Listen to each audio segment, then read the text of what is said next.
નમસ્કાર, પ્રસ્તુત છે દૂરદર્શન સમાચાર। શરૂઆત કરીએ મુખ્ય સમાચારોથી। ટેકનોલોજી યુનિવર્સિટીના ભવન લોકાર્પણ સાથે 2 દિવસના લખનૌ પ્રવાસનો પ્રારંભ કરે છે પ્રધાનમંત્રી।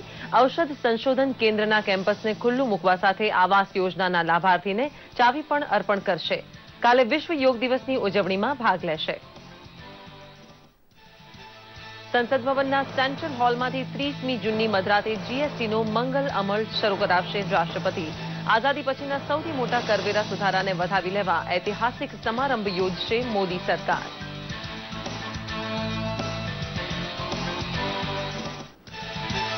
વસ્તુ સેવા કરને પ્રતાપે આખા દેશમાં ટેક્સની ટકાવારી સમાન રહેતા જીડીપીમાં ઉછાળાની આગાહી કરે છે નાણામંત્રી। પંડિત નહેરુએ આપેલા ટ્રાઇસ્ટ વિથ ડેસ્ટિની જેવા પ્રવચન જેટલું યાદગાર હશે પ્રધાનમંત્રી મોદીનું પ્રવચન।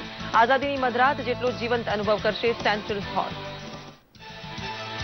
ભાજપ પ્રમુખ અમિત શાહે કહ્યું, ગુજરાતમાં દરેક ચૂંટણી જીતી લેવાની કુનેહ હવે કાર્યકરોનો સ્વભાવ બની ગઈ હોવાથી હવે ધારાસભાની 150 બેઠક કબજે કરે છૂટકો। જૂનાગઢમાં યોજાયું સૌરાષ્ટ્રભરમાં પેજ પ્રમુખનું મહાસંમેલન।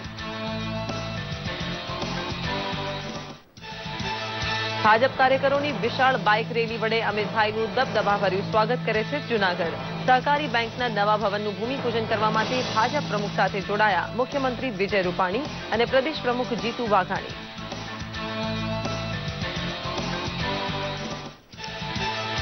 ગુજરાતની ધરતી ઉપરથી કાલે યોગ વિદ્યામાં 20 જેટલા વિશ્વ વિક્રમ નોંધાય તેની તનતોડ પ્રેક્ટિસ અને રિહર્સલમાં એકાગ્ર બન્યા છે યોગવીર। વિશ્વ યોગ દિવસે 1 કરોડ લોકો યોગાસન કરવાના હોવાથી વાણિયા વેપારી પ્રજા હોવાની છાપ કાલે ભૂંસશે ગુજરાત। યોગ દિવસની ઉજવણી તદ્દન નિરાળી બનાવવા અનેક પ્રયોગ કરવાનું છે ગુજરાત। મોઢેરાના સૂર્ય મંદિરની સમીપે યોગ કરતી દીકરીઓ અનુપમ દ્રશ્ય રચશે તો સ્વિમિંગ પુલમાં તરવા સાથે યોગાસનનો પણ પ્રયોગ થવાનો છે।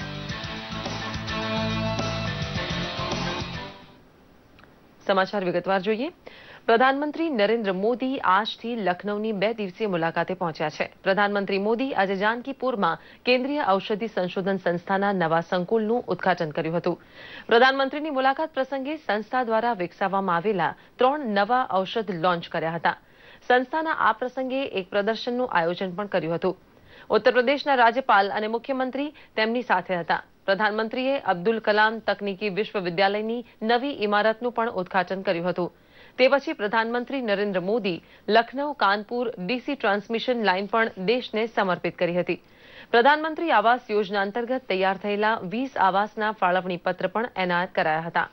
પ્રધાનમંત્રી મોદી આવતીકાલે 3જા આંતરરાષ્ટ્રીય યોગ દિવસની ઉજવણી પ્રસંગે રમાભાઈ આંબેડકર મેદાનમાં યોજાનારા મુખ્ય સમારંભમાં પણ મુખ્ય અતિથિના રૂપમાં ઉપસ્થિત રહેશે। લખનૌમાં યોગ દિવસ ઉજવણીની તડામાર તૈયારીઓ ચાલી રહી છે।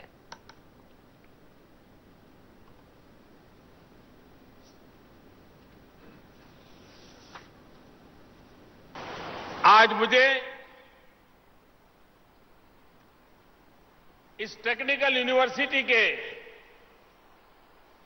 भवन के निर्माण लोकार्पण का भी अवसर मिला है।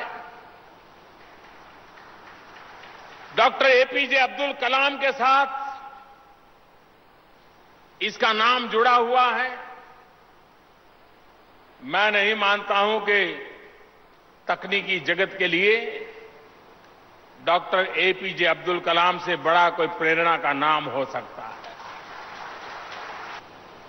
Science is universal but technology must be local.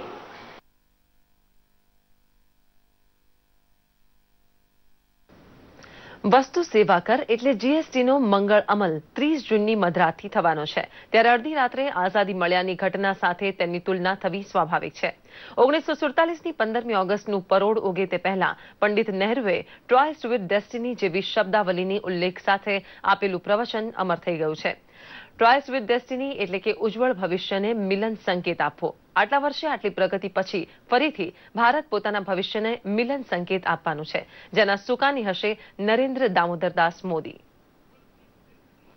નાણામંત્રી અરુણ જેટલીએ એલાન કર્યું છે કે 30મી જૂનની મધરાતે સંસદના સેન્ટ્રલ હોલમાં ભવ્ય કાર્યક્રમ યોજી રાષ્ટ્રપતિ પ્રણવ મુખર્જીના વરદ હસ્તે જીએસટીનો મંગલ અમલ શરૂ કરાશે। પ્રધાનમંત્રી મોદી સાથે બે પૂર્વ પ્રધાનમંત્રી મનમોહન સિંહ તથા એચડી દેવેગૌડા તથા તમામ વિરોધ પક્ષના આગેવાન આ પ્રસંગે હાજર હશે. Late on the 30th of June, a program will be organized in the Central Hall of Parliament.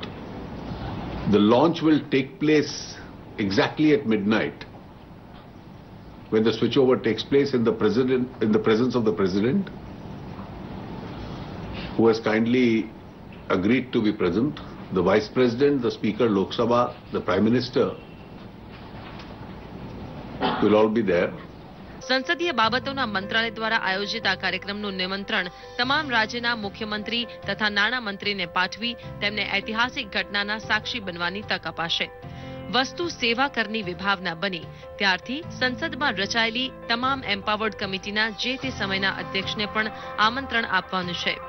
આઝાદી પછી સંસદના સેન્ટ્રલ હોલમાં પંડિત નહેરુએ ટ્રાઇસ્ટ વિથ ડેસ્ટિની વાળી મશહૂર વાત કરી હતી. તેના જેટલો ભવ્ય અને ઐતિહાસિક સમારંભ મોદી સરકાર 30મીની મધરાતે યોજવાની છે. All members of Parliament, all members of the GST Council, chief ministers and officials who have assisted in this whole process, also chairpersons of the empowered committee at various points of time have all been invited. એક દેશ એક કરવેરો અને 1% વાત સાકાર થવાની ઘટના દેશના ઇતિહાસમાં સૌથી મોટી કરવેરા સુધારણા હોવાથી 30 જૂનની મધરાતનો દબદબો કંઈક અલગ જ હશે. વસ્તુ સેવા કરનો અમલ શરૂઆતમાં થોડી ઘણી તકલીફ વેપારી આલમને આપશે તેવો નિખાલસ એકરાર કરતા શ્રી જેટલીએ ઉમેર્યું હતું કે કર ચોરી બંધ થવાનો મોટો ફાયદો દેશને થવાનો છે. केरला और जम्मू कश्मीर को छोड़ के सब राज्यों में कानून बन चुका है. केरला में भी इस सप्ताह, आने वाले सप्ताह में बन जाएगा. जम्मू कश्मीर में उसकी प्रक्रिया चल रही है. उनको अलग से बनाना पड़ेगा क्योंकि राज्य के संविधान में प्रावधान भी अलग हैं. કરવેરાની ટકાવારીનો તફાવત ઘણા વેપારમાં નફાખોરીનું સાધન બનતો હતો. તે પ્રથા હવે બંધ થવાનો વિશ્વાસ શ્રી જેટલીએ વ્યક્ત કર્યો હતો. દેશના જીડીપીમાં લાંબા ગાળે મોટી વૃદ્ધિ જીએસટીના લીધે નોંધાવાનો વિશ્વાસ પણ નાણામંત્રીએ વ્યક્ત કર્યો હતો. દૂરદર્શન સમાચાર, અમદાવાદ. જૂનાગઢ ખાતે ગુજરાત ભાજપ દ્વારા આયોજિત સૌરાષ્ટ્ર ઝોનના પેજ પ્રમુખ મહાસંમેલનમાં રાષ્ટ્રીય અધ્યક્ષ અમિત શાહ હાજર હોવાથી કાર્યકરોમાં ગજબનો ઉત્સાહ હતો. ધારાસભાની આગામી ચૂંટણીમાં 150થી વધુ બેઠક ઉપર કેસરીઓ લહેરાય તેવી મહત્વાકાંક્ષા સાથે શરૂ થયેલી મહાઝુંબેશના શિલ્પી અને સારથી ખુદ અમિત શાહ હોવાથી વિજયના પુનરાવર્તનનો આત્મવિશ્વાસ સૌ કેળવી ચૂક્યા હોવાનું જણાવ્યું હતું. કેન્દ્રીય મંત્રી પુરુષોત્તમ રૂપાલા અને મનસુખ માંડવિયા સાથે મુખ્યમંત્રી વિજય રૂપાણી અને પ્રદેશ પ્રમુખ જીતુ વાઘાણી હાજર હતા. સૌરાષ્ટ્ર કચ્છના તમામ જિલ્લામાંથી 70,000થી વધુ પેજ પ્રમુખ અહીં પહોંચ્યા હતા. મતદાર યાદીના એક પેજ ઉપર સરેરાશ 48થી 60 મતદારના નામ હોય છે, જેમની સાથે સંપર્ક સ્થાપિત કરી પેજ પ્રમુખે તેમના મત દિલથી જીતવાના હોય છે.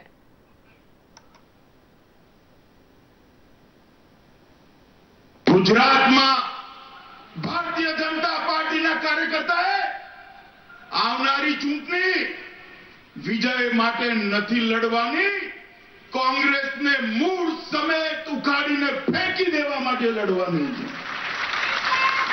મિત્રો, ભારતીય જનતા પાર્ટીના સૌરાષ્ટ્ર ઝોનનો એક પેજ પ્રમુખ આજે અહીંયાથી સંકલ્પવાન થઈને જાય કે આ ચૂંટણીની અંદર ભારતીય જનતા પાર્ટી 150થી વધારે સીટોની બહુમતી સાથે સરકાર બનાવશે.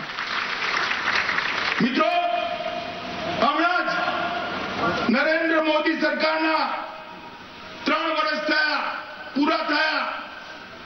3 વર્ષની અંદર આ નરેન્દ્ર મોદી સરકારે, આ ભારતીય જનતા પાર્ટીની સરકારે 3 વર્ષની અંદર દેશનું સન્માન દુનિયામાં આસમાન ઉપર પહોંચાડવાનું કામ કર્યું.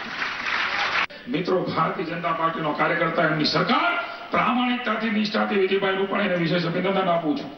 નરેન્દ્રભાઈ જે રીતે દેશને આગળ લઈ જઈ રહ્યા છે, મેરા દેશ આગે बढ़ रहा है, मेरा देश बदल रहा है. આ ભાજપ કાર્યકર્તાની પાર્ટી છે, આ નેતાઓની પાર્ટી નથી. અને એટલા માટે નેતાઓ આવે જાય એ પાર્ટીને બહુ અસર ન કરે. આ કાર્યકર્તાઓની પાર્ટી છે અને કાર્યકર્તાના તપ અને બળ વધે આપણે આગળ વધવા માંગીએ છીએ. જૂનાગઢમાં કાર્યરત જૂનાગઢ કોમર્શિયલ કોઓપરેટિવ બેંકના નવા ભવનનું આજે ભાજપ રાષ્ટ્રીય અધ્યક્ષ અમિત શાહ, મુખ્યમંત્રી વિજય રૂપાણી અને ભાજપ પ્રદેશ અધ્યક્ષ જીતુભાઈ વાઘાણીએ ભૂમિપૂજન કર્યું હતું. ગુજરાતમાં 12 શાખાઓ ધરાવતી આ બેંક ખેડૂતો માટે અને વેપારી વર્ગ માટે સારી અને સંતોષકારક કામગીરી કરે તેવી શુભેચ્છાઓ બંને આગેવાનોએ આપી હતી. આ પૂર્વે અમિત શાહનું ભાજપના કાર્યકરો દ્વારા સ્વાગત કરવામાં આવ્યું હતું અને મોટરસાયકલ રેલી યોજી શ્રી શાહ અને વિજય રૂપાણીના કાફલાને સંમેલન સ્થળે લઈ જવામાં આવ્યો હતો. પક્ષ પ્રમુખ બન્યા બાદ શ્રી શાહ પ્રાતઃ વખત જૂનાગઢ આવ્યા હોય આગેવાનો અને કાર્યકરોમાં ભારે ઉત્સાહ દેખાઈ રહ્યો છે અને શહેરમાં કેસરીયો માહોલ છવાઈ ગયો છે.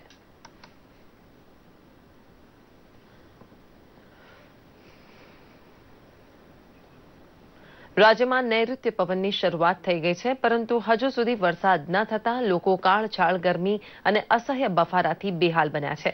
એક તરફ હવામાં ભેજનું પ્રમાણ વધ્યું છે, બીજી તરફ ગરમી ઘટવાનું નામ નથી લેતી, જેથી લોકો ત્રાહિમામ પોકારી ઉઠ્યા છે. ત્યારે આગામી 24 કલાક દરમિયાન દક્ષિણ ગુજરાતના કેટલાક ભાગોમાં વરસાદ થવાની શક્યતા હવામાન વિભાગે વ્યક્ત કરી છે. નૈઋત્યનું ચોમાસું મુંબઈમાં પહેલો વરસાદ લાવ્યા બાદ વાદળોની ખેપ હવે ગુજરાત ભણી ઉપડી છે, એટલે વલસાડ, સુરતથી વરસાદના મંડાણ થવાના છે. અનંત સંભાવના ધરાવતો માનવદેવ ઘડી ઈશ્વરે તેમાં અમાપ શક્તિ મૂકી છે, પરંતુ તેને જાગૃત કરવા રોજ યોગ સાધના કરવી પડે. યોગ વિદ્યા વડે માણસ અનંત સાથે એકાકાર થવા પહેલું પગથિયું ભરે છે. બાબા રામદેવના સાનિધ્યમાં વિશ્વ યોગ દિવસ ઉજવવા અમદાવાદ સહિતનું ગુજરાત થનગને છે. ત્યારે બસ એટલું જ કહેવાનું કે અંગ કસરતને યોગમાં ખપાવશો નહીં. યમ, નિયમ, ધ્યાન, ધારણા અને સમાધિ જેવા દરેક તબક્કાને પાર કરવા સાધકે યોગાસનથી શરૂઆત કરવી. આત્માને પરમાત્મા સાથે એકાકાર કરવાની વિદ્યા એટલે યોગ. આજે સતત બીજા દિવસે યોગ ગુરુ બાબા રામદેવની આગેવાનીમાં મોટી સંખ્યામાં અમદાવાદીઓએ વહેલી સવારથી જીએમડીસી ગ્રાઉન્ડમાં યોગાભ્યાસ કર્યો. સતત 4 દિવસ સુધી બાબા રામદેવની આગેવાની હેઠળ યોગ શિબિર યોજાઈ રહી છે. આ સાથે જ ગામડાઓમાં પણ યોગાભ્યાસના કાર્યક્રમો યોજાઈ રહ્યા છે, જેને યોગ શિક્ષકો સાથે નેતાઓ પણ પ્રોત્સાહન પૂરું પાડી રહ્યા છે. આપણી આ ભારતીય પરંપરા અને સંસ્કૃતિ અને ઋષિ મુનિઓની આ ખોજ આ દેશને સર્વશ્રેષ્ઠ મનને શાંત રાખવા માટેનો એક મંત્ર યોગ આપેલો છે. આપના સૌના માધ્યમથી સમગ્ર ગુજરાતીઓ આવતીકાલે આ પ્રસંગે ઉમટી પડે એવી આશા સાથે વિરમું છું. જીવન માટે યોગ ભગાવે રોગ. ધન્યવાદ. તન અને મનના સ્વાસ્થ્ય પ્રત્યે જરૂરી યોગ પ્રત્યે આવેલી जागृति आवकार्य है. वो हमारे आध्यात्मिक के साथ योग को जोड़ा है, इसीलिए बहुत ही अच्छा लग रहा है कि भाई योग करना खाली शरीर के लिए नहीं है, परम जो अपना अंतिम लक्ष्य है, जो आत्मा से परमात्मा से मिलने का, इसमें इन्होंने बड़ा सा हमें मार्ग दिखाया है. सबको करना चाहिए, मेडिसिन को छोड़ के इसमें आना चाहिए. अपने मेडिसिन जितना हम लेते हैं उतना सही लगता है, लेकिन बाद में नहीं. योग को रोज करता ही हूँ. सब मेरे शरीर में जो कोई भी दर्द होता है सब मिट जाता है. યોગ દિવસની ઉજવણી સાથે વિશ્વ વિક્રમોની હારમાળા પણ સર્જાવા જઈ રહી છે. એઈસી ગ્રાઉન્ડ ખાતે પતંજલિ યોગપીઠના સહયોગથી એક જ સ્થળે 1.25 લાખ લોકો યોગ કરી રેકોર્ડ બનાવશે, તો શહેરમાં 5 સ્થળોએ એક સાથે યોગાભ્યાસનો પણ રેકોર્ડ થશે. વ્યક્તિગત વિશ્વ વિક્રમ હેઠળ યોગાભ્યાસી મહેશ યોગી દ્વારા સતત 51 કલાક યોગાભ્યાસ, તો પતંજલિ યોગ શિક્ષક પંકજ દ્વારા સતત 3100 વખત સૂર્ય નમસ્કાર ઉપરાંત સૌથી વધુ સમય શીર્ષાસન, નવલી ક્રિયા, પુશઅપ્સ જેવા 20 રેકોર્ડ સર્જાવા જઈ રહ્યા છે. कल सुबह 8 बजे इनका 51 घंटे का योग मैराथन पूरा होने वाला है और करीब 600 आसनों के साथ ये वर्ल्ड रिकॉर्ड बनने वाला है. तो उसकी एक झलक आपको हम यहाँ दिखा रहे हैं. ऐसे बाकी जो विश्व कीर्तिमान है वो कल तक और बनने वाले हैं. अंतर्राष्ट्रीय योग दिवस के अवसर पर स्वामी रामदेव जी एवं गुजरात सरकार के संयुक्त तत्वाधान में जो कार्यक्रम यहाँ पर किया जा रहा है, इसमें काफी सारे विश्व रिकॉर्ड बन रहे हैं. Golden book of world records के रिप्रेजेंटेटिव ग्रुप में मैं और आलोक सर यहाँ पर हम लोग सारे प्रोग्राम के ऊपर नजर रख रहे हैं। लॉन्गेस्ट सूर्य नमस्कार मैराथन पंकज हैं, वो इस रिकॉर्ड का अटेम्प्ट करने वाले। इसी तरह से कुछ और विश्व रिकॉर्ड हैं, पुशअप के हैं, सूर्य नमस्कार के हैं, शीर्षासन के हैं। इस कुल मिला के पतंजलि योगपीठ के 20 कार्यकर्ताओं द्वारा 20 world record golden book of world records में बनाए जा रहे हैं। न मात्र अमदावाद परंतु राज्यના અનેક શહેરોમાં પણ યોગ દિવસની ઉજવણી થઈ રહી છે। જામનગરમાં 790 કેન્દ્રો પર એક સાથે 3.20 લાખથી પણ વધુ લોકો યોગાભ્યાસ કરશે। સુરતી લાલાઓ પણ મોટી સંખ્યામાં યોગ કરશે, તો સુરતના દિવ્યાંગો પણ યોગ કાર્યક્રમમાં સામેલ થવા થનગની રહ્યા છે। સ્વાસ્થ્યને સુધારનારા અને મનને શાંતિ આપનારા યોગનો ફેલાવો ગામડે ગામડે સુધી થાય તેવા પ્રયાસો સરકાર કરી રહી છે। સ્વસ્થ મન અને સ્વસ્થ શરીર એક સ્વસ્થ સમાજની રચના કરશે। દૂરદર્શન સમાચાર, અમદાવાદ। યોગપ્રિયતાનો ફેલાવો કેટલો સરસ છે તે જાણવા હવે આંટો મારીએ એવી સરકારી ઓફિસમાં જ્યાં કાર્યની શરૂઆત થાય છે યોગ અને પ્રાર્થનાથી। આ છે ગાંધીનગર ખાતે આવેલી ગ્રામ વિકાસ વિભાગની કચેરી કે જ્યાં કર્મચારીઓ દરરોજ કાર્યની શરૂઆત યોગ અને પ્રાર્થનાથી કરે છે અને આની શરૂઆત કરાવી છે કમિશનર ડોક્ટર જયંતિ રવિએ। જી હા, જ્યારથી તેઓએ ગ્રામ વિકાસ વિભાગમાં કમિશનર તરીકે કાર્યભાર સંભાળ્યો છે ત્યારથી તેમણે સમાજ માટે ઉદાહરણરૂપ નવો ચીલો ચાતર્યો છે। ત્યારથી તેમણે સમાજ માટે ઉદાહરણરૂપ નવો માર્ગ ચીંધ્યો છે। તેમનું માનવું છે કે પોતાના વિભાગના દરેક કર્મચારી નાત જાતના ભેદભાવ ભૂલી એકબીજાની નજીક આવે। છેલ્લા 2 વર્ષથી આ વિભાગના અધિકારીઓ અને કર્મચારીઓ માટે ઓફિસ સમય પહેલા યોગ અને પ્રાર્થનાનો નિત્ય નિયમ બની ગયો છે। જીવનમાં પ્રાર્થનાનું મહત્વ ખૂબ મહત્વનું છે। ગાંધીજી બાપુએ પણ કહેલું કે પ્રાર્થના એ આત્માનો ખોરાક છે, તેથી આત્માને પ્રવજિત કરવા માટે સૌપ્રથમ આપણા જીવનની શરૂઆત પ્રાર્થનાથી કરવી જોઈએ। અત્યારે ઓફિસોમાં પણ આપણું જે ઓફિસ કામગીરી જે છે એ જો પ્રાર્થનાથી શરૂ કરવામાં આવે તો દરેકના કર્મચારીના મનમાં એક સારો ભાવ। ગ્રામ વિકાસ રાજ્યમંત્રી જયંતિભાઈ કવાડિયાનું કહેવું છે કે અમારા વિભાગમાં લોકો એક જૂથ થઈને કાર્ય કરે છે, જેથી બધા કાર્ય સરળતાથી પાર પડે છે। વધુમાં મંત્રીશ્રીએ તેમના વિભાગમાં થતા યોગના કાર્યક્રમ વિશે પોતાનો અનુભવ પણ વ્યક્ત કર્યો હતો। ગ્રામ વિકાસ વિભાગની અંદર અમારા સચિવ સવારમાં તમામ કર્મચારીઓ સાથે મળીને પ્રાર્થના સભા કરતા હોય છે, 10-15 મિનિટ યોગા કરતા હોય છે। 21 તારીખે જે યોગા દિવસ આપણે ઉજવી રહ્યા છીએ તો સ્પષ્ટપણે મારું માનવું છે કે મેં કીધું કે અમારા વિભાગની અંદર યોગા કરે છે તો યોગા કરવાથી પોતાને તંદુરસ્તી, પોતાના જીવનની સ્ટેમિના વધે છે। યોગને કારણે વ્યક્તિ માત્ર તણાવભરી સ્થિતિમાંથી બહાર તો આવે જ છે, પરંતુ મનને પણ શાંતિનો અનુભવ થાય છે અને શરીર તંદુરસ્ત રહે છે। ત્યારે ગ્રામ વિકાસ વિભાગની સરકારી ઓફિસોમાં યોગ અને પ્રાર્થના નિત્યક્રમ બની જતા હવે કર્મચારીઓને કામનું ભારણ ન લાગતા તેઓ પ્રફુલ્લિત મનથી કામ કરી રહ્યા છે। દૂરદર્શન સમાચાર માટે ગાંધીનગરથી મહેન્દ્ર રાવલનો રિપોર્ટ।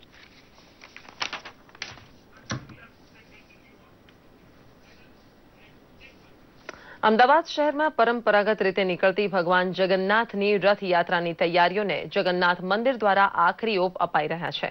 ત્યારે શહેરીજનો માટે ખાસ આકર્ષણ જગાડે એવા અંગ કસરતના દાવ, લાઠી દાવ, મોટરસાયકલ કરતબ વગેરેની સખત તાલીમ લઈ નિષ્ણાત ભાવિકો તેમના કર્તવ્યો બતાવવા થનગની રહ્યા છે। અખાડાના ઉસ્તાદ પ્રવીણભાઈના જણાવ્યા પ્રમાણે તેઓના આ અખાડામાં 50 થી 100 યુવાનો ભાગ લઈ સતત 1 મહિનાની પ્રેક્ટિસ કરી રથયાત્રામાં જોડાય છે અને તેમના કર્તવ્યો ભગવાન જગન્નાથજીના સાનિધ્યમાં પ્રદર્શિત કરે છે। આ ભક્તજનો લાઠી દાવ, મલખમ, અંગ કસરતના દાવ, મોટરસાયકલના કર્તવ્યો કરી ભગવાન જગન્નાથને રીઝવે છે। પોતાનો ટાઈમ ફાળવીને રાતના 9 વાગ્યાથી રાતના 11 વાગે પ્રેક્ટિસ કરવા રોજ આવે છે અને પોતાનો સારો પરફોર્મન્સ બતાવે છે। નગરજનો તરફથી બી સારો અમને પ્રસિદ્ધ મળે છે। જેમ કે અમુક વિસ્તાર આવતા અમને ઘણી પરેશાની થાય છે, એની પર કે એમને ચારે બાજુથી ઘેરી અને કે અહીંયા દાવ બતાવો, અહીંયા દાવ બતાવો, ઉપર કે પાક નાખતા હોય, કાંકરી નાખતા હોય અથવા પાણીના પાઉચ ફેંકતા હોય। એ મારી નમ્ર વિનંતી છે કે આ વખતે આવો અસીલ અને પ્રયત્ન કરે। અખાડામાં હું લાકડી દાવ, પટ્ટા વડે લીંબુ કાપું, બટાકું કાપું, ખીલાના પાટિયા પર સૂઈને પથ્થર તોડાવો 50 કિલોનો, બાઇકની જમ્પ અમે સુઈ છે તેના પર બાઇકની જમ્પ મરાવવાની, સળગતી રિંગમાંથી હું જમ્પ મારું છું। છેલ્લા 20 વર્ષથી હું આ બધા કરતબ કરું છું। હવે જોઈએ કેટલાક મહત્વના સમાચારો સંક્ષિપ્તમાં.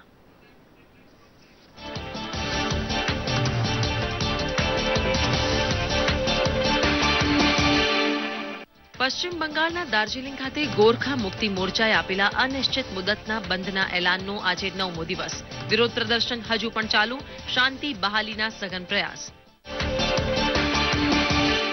દિલ્હી નજીક હરિયાણાના સોહનાની મહિલા સાથે ચાલતી કારે સામૂહિક દુષ્કર્મ. અપહરણ કરીને રાતના અંધારામાં દુષ્કર્મ. પોલીસ કરી રહી છે આરોપીની તપાસ. આરજેડી સુપ્રીમો લાલુ યાદવની પુત્રી મિસા ભારતીની 50 કરોડની મિલકતો પર આવકવેરા વિભાગની ટાંચ. 3 જુલાઈ સુધીમાં આવકવેરા સમક્ષ હાજર રહેવા મિસા ભારતીને ફરમાન. ઉત્તર કોરિયામાં 15 મહિનાની જેલ કાપીને પાછા ફરેલા અમેરિકી વિદ્યાર્થીનું મૃત્યુ. કોમાની સ્થિતિમાં મુક્ત થયો હતો વિદ્યાર્થી. અમેરિકી પ્રમુખ ટ્રમ્પે વ્યક્ત કર્યો શોક. દિલ્હીની જવાહરલાલ નહેરુ યુનિવર્સિટીમાં યોગા સત્રનું આયોજન. કુલપતિ, પ્રાધ્યાપક અને વિદ્યાર્થીઓએ યોગ સત્રમાં લીધો ભાગ. ન્યૂયોર્કમાં સંયુક્ત રાષ્ટ્ર ઇમારત પર યોગ શબ્દની રોશની. અભિનેતા અનુપમ ખેરે રોશનીનું કર્યું ઉદ્ઘાટન. સ્પેનમાં પણ આંતરરાષ્ટ્રીય યોગ દિવસની તડામાર તૈયારી. સ્પેનિશ પ્રજા યોગાભ્યાસમાં વ્યસ્ત. દુબઈમાં પણ આંતરરાષ્ટ્રીય યોગ દિવસ નિમિત્તે યોગ કાર્યક્રમોનું આયોજન. બાળકો પણ ગૌરવ સાથે જોડાયા યોગ કાર્યક્રમમાં. અભિનેતા અમિતાભ બચ્ચન હવે જીએસટીની એબીસીડી સમજાવશે. અભિનેતા બનશે જીએસટીના બ્રાન્ડ એમ્બેસેડર. કેનેડાના પ્રધાનમંત્રી જસ્ટિન ટ્રુડો અને પ્રધાનમંત્રી મોદી વચ્ચે મુલાકાત. પેરિસ જળવાયુ પરિવર્તન સમજૂતીને ભારતનું સમર્થન હોવાની પ્રધાનમંત્રી મોદીની ખાતરી.